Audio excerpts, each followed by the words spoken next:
নমস্কার, দেখছেন talk to Bangla. আমি অভিষেক রয়েছে আপনাদের সাথে। এই মুহূর্তে যে খবর নিয়ে উপস্থিত হয়েছে, আপনারা জানেন যে মমতা বন্দ্যোপাধ্যায় তিনি এখনো পর্যন্ত তার গুটি কয়েক সদস্য নিয়ে পড়ে রয়েছেন, কিন্তু গুরুত্বপূর্ণ বিষয়টা হচ্ছে যে যারা ছেড়ে গিয়েছেন তারা কি সঠিকভাবেই ছেড়ে গিয়েছেন, অর্থাৎ আমরা পশ্চিমবঙ্গের কথা বলছি না, যারা এনসিপিআই নামক দলটার সঙ্গে একদম যুক্ত হয়েছেন তারা কি আলটিমেটলি সেখানেই থাকবেন, এনডিএ কেই সমর্থন করবেন? এই প্রশ্নটা এই মুহূর্তে ঘুরপাক খাচ্ছে। তার কারণ একটা খুব গুরুত্বপূর্ণ খবর উঠে এসেছে যে যারা বিদ্রোহী সাংসদ তারা কোথাও গিয়ে মমতা বন্দ্যোপাধ্যায়ের উদ্দেশ্যে বার্তা দিয়েছেন এই মুহূর্তে যে অভিষেক বন্দ্যোপাধ্যায়কে সক্রিয় রাজনীতি থেকে যদি তিনি সরিয়ে দেন তাহলে আবারও তাদের ঘর বাপসি হতে পারে। ঘর বাপসি কেন বলছি, তারা নতুন একটা পার্টিতে যোগদান করেছেন যেটা nationalist citizen party of India, সেই হিসেবে পরিচিত। তবে সহজ কি অতটা খেলাটা?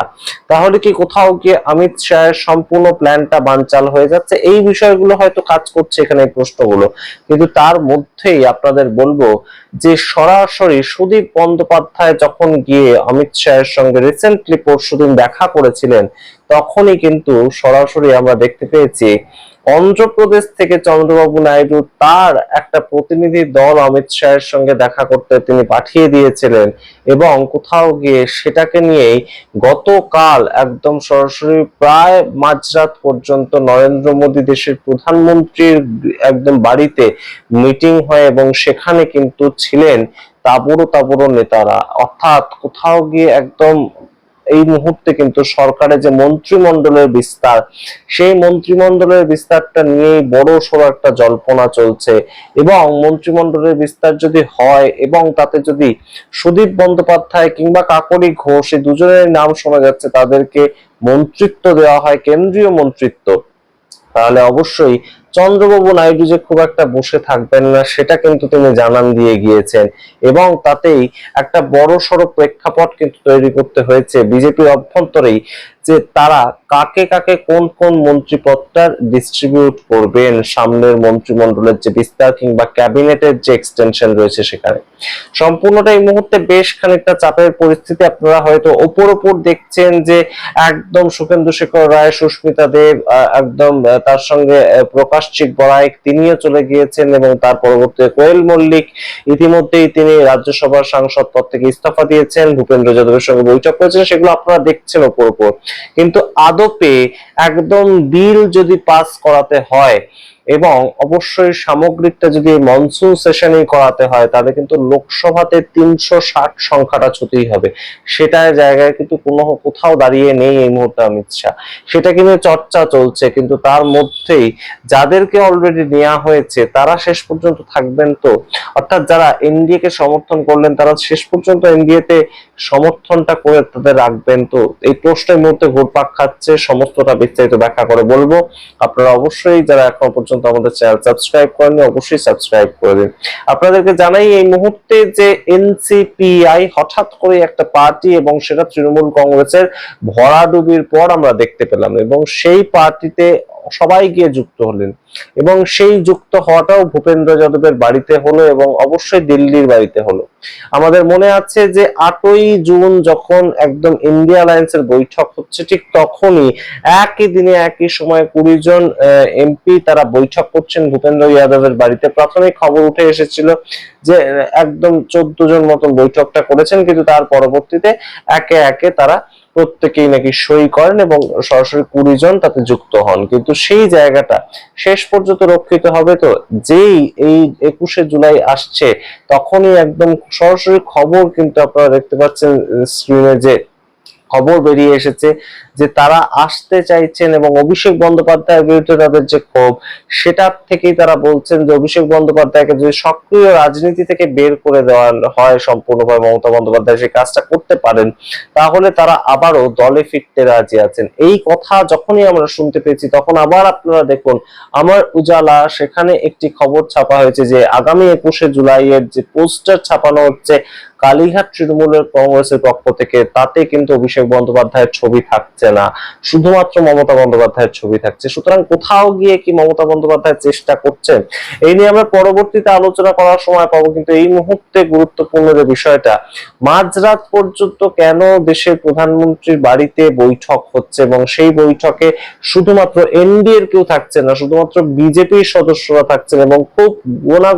গুণাগুন্তি কিছু সদস্য থাকছেন।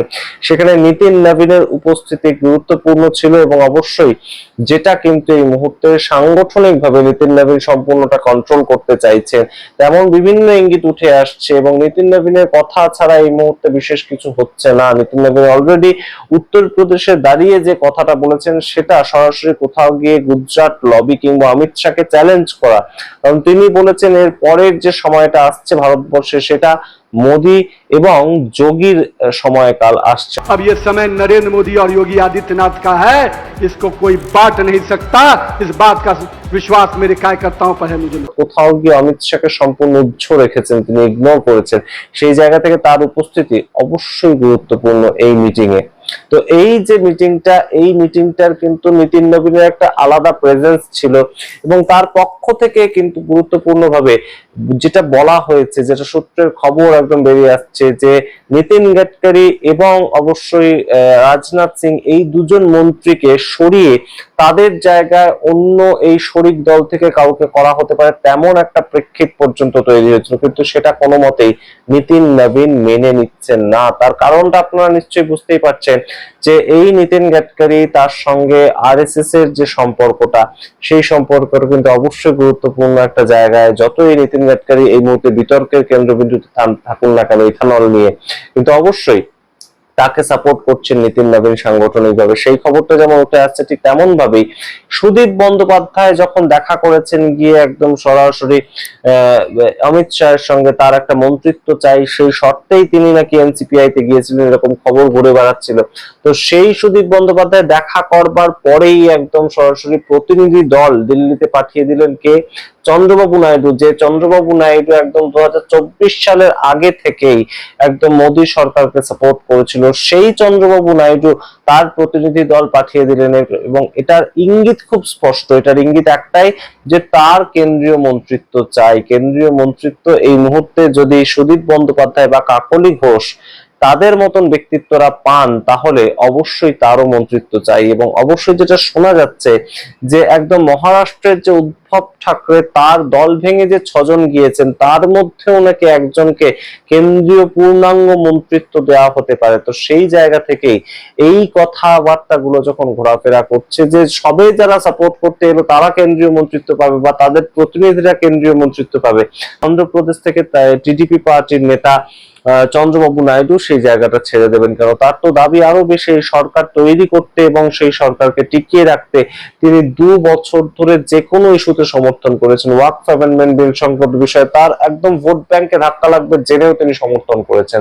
আমরা দেখতে পেয়েছি পরবর্তীতে অপারেশন সিন্দুরের বিষয়ে তার ভোট ব্যাংকে ধাক্কা লাগবে, তিনি সমর্থন করেছেন। এসআইআর সংক্রান্ত বিষয়ে তার প্রবল আপত্তি ছিল, কিন্তু তবুও তিনি সমর্থন করেছেন। কিন্তু সেই জায়গা থেকে এই মুহূর্তে যদি সুদীপ বন্দ্যোপাধ্যায়, যারা বারংবার একদম ওয়েলে নেমে প্রতিবাদ করতেন, কাকলি ঘোষ ওয়েলে নেমে মোদী সরকারের প্রতিবাদ করতেন, সমালোচনা করতেন, তারা যদি সরাসরি একদম কেন্দ্রীয় মন্ত্রিত্ব পান, তাহলে কেন অন্ধ্রপ্রদেশের চন্দ্রবাবু নাইডু পাবেন না? তার যুক্তি এটাই। এই মুহূর্তে আপনাদের সামনে পুরোটা রাখলাম, যা যা খবর বেরিয়ে আসছে, অনেকগুলো ভিডিওর একসাথে আমরা একটা নির্যাস তৈরি করে ভিডিওটা তৈরি করলাম। অবশ্যই আপনারা আপনাদের মতামত কমেন্ট বক্সে কমেন্ট করুন। মমতা বন্দ্যোপাধ্যায়ের দলে অর্থাৎ তৃণমূল কংগ্রেসের যে ভগ্ন অবস্থা, সম্পূর্ণ এই মুহূর্তে ক্ষতবিক্ষত অবস্থা তৃণমূল কংগ্রেসের, প্রতি মুহূর্তে তাদের একটার পর একটা উইকেট পড়ছে এবং একদম সরাসরি সেই জায়গায় দাঁড়িয়ে তৃণমূল কংগ্রেসে কি আবার ঘর ভাবছি হতে পারে নাকি, সেটা শুধুই অলিক কল্পনা, আমরা জানি না। এই ধরনের খবর ঘুরে বেড়াচ্ছে, তাই সেটা প্রেজেন্ট করা আপনাদের সামনে আমাদের দায়িত্ব। এবং অবশ্যই সেই জায়গা থেকেই এই মুহূর্তে একদম সারা ভারতবর্ষের যে কেন্দ্রীয় রাজনীতি রাজনীতি, সেখানে কিন্তু একটা বড়সড় ধাক্কা খাচ্ছে ভারতীয় জনতা পার্টি এবং অবশ্যই অমিত শাহ। তার কারণ তার যে প্ল্যানটা ছিল মনসুন সেশনের আগে 360-এ পৌঁছে যাওয়া, সেই জায়গাটা কিন্তু কোনো মতেই তিনি একদম পৌঁছাতে পারছেন না। তার কারণ যে তৃতীয় পার্টিটা তৃণমূল কংগ্রেস এবং উদ্ধব ঠাকরে পার্টির পর মহারাষ্ট্রের এনসিপি পার্টি, শরদ পাওয়ারের পার্টি, তারা কিন্তু সম্পূর্ণ না করে দিয়েছে যে তারা এনডিএতে এই মুহূর্তে সামিল হচ্ছে না। সম্পূর্ণ রাখলাম আপনাদের সামনে, আপনারা আপনাদের মতামত অবশ্যই কমেন্ট করবেন। দেখতে থাকুন টক টু বাংলা। অবশ্যই টক টু বাংলা ইউটিউব চ্যানেলটিকে সাবস্ক্রাইব করতে ভুলবেন না এবং অবশ্যই আমাদের জয়েন বাটন ক্লিক করে পেড মেম্বারশিপ নিলে আমরা সামনের দিকে এগিয়ে যেতে সাহস পাবো। তাই অবশ্যই আপনারা সাবস্ক্রাইব করার পাশাপাশি যদি আমাদের ভিডিও ভালো লেগে থাকে, আপনারা এনজয় করেন, তাহলে অবশ্যই কিন্তু জয়েন বাটন ক্লিক করে আমাদের মেম্বারশিপ নিতে পারেন। ধন্যবাদ।